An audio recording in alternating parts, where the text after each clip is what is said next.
கர்த்தருக்கு சோத்திரம். இன்று கர்த்தர் நம்ம கிட்ட ஒரு நம்பிக்கையை எதிர்பார்க்கிறாரு. நம்பிக்கை கூட எடுத்து நம்ம என்னம்னா கர்த்தர் நிச்சயமா நம்மளை ஆசீர்வதிப்பாரு. வேதத்துல பாத்தீங்கன்னா மோசேன்னு ஒரு மனுஷன் இருந்தாரு. அந்த மோசையை பார்த்து கர்த்தரே சாட்சி சொல்றாரு, என் வீட்டில் எங்கும் உண்மை உள்ளான்னு சொல்லி. அந்த உண்மைத்தன்மையை பார்த்து கர்த்தர் எப்படி நம்பிக்கையை பயன்படுத்தாருன்னா 10 வாதைகளை அனுப்பி இஸ்ரேல் ஜனங்களை மீட்டுக் கொடுத்து மட்டும் இல்லாம செங்கடலை இரண்டாக பிளக்கிறது, மன்னாவை உணவாக அளிப்பது, காடை உணவாக அளிப்பது சொல்லி அநேக காரியங்களை மோசையை கொண்டு வல்லமையா எடுத்து பயன்படுத்தாருங்க. ஏன்னா மோசை மேல கர்த்தர் நம்பிக்கை வச்சிருந்தாரு. அது மட்டும் இல்லாம யோவான் தன்னுடைய மார்பில் சாய்ந்த யோவான் நம்பி வெளிப்படுத்தி விசேஷத்தை எழுதும்படியாக அநேக காரியங்களை வெளிப்படுத்தி சொன்னாங்க. இன்னைக்கு கர்த்தர் அந்த நம்பிக்கையை உங்க மேல வைக்கணும்னு ஆசைப்படுறாரு. நீங்க கர்த்தர் நம்பிக்கை நீங்க சம்பாதிச்சீங்கன்னா மோசையை போல யோவானை போல கர்த்தர் உங்களை வல்லமையா பயன்படுத்துவாரு.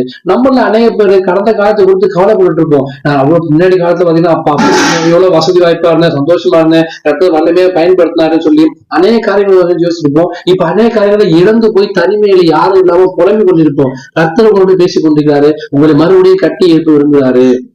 ஒப்பு கொடுங்க. கர்த்தாவே இன்று என்ன நம்புங்க ஆண்டவரை கர்த்தர் ஒப்பு கொடுத்தீங்கன்னா கர்த்தர் உங்களை வல்லமையா பயன்படுத்துவாரு.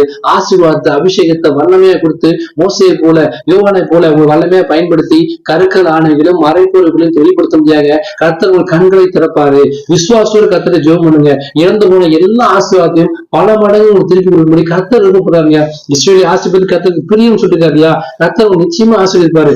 முன்னிலைமை காட்டின பின்னிலைமை எப்படி ஆசீர்வாதமா இருந்ததோ, முந்தின நஷ்டத்தை பார்க்கறது எப்படி சுவை மிகுந்ததாகவும் அதே போல இனிமே உங்க வாழ்க்கை சுவை மிகுந்ததாகவும் மனம் மிகுந்ததாகவும் கர்த்தரை பார்த்து ஆச்சரியப்படும் வாழ்க்கையை கர்த்தர் தரப்படுறாங்க.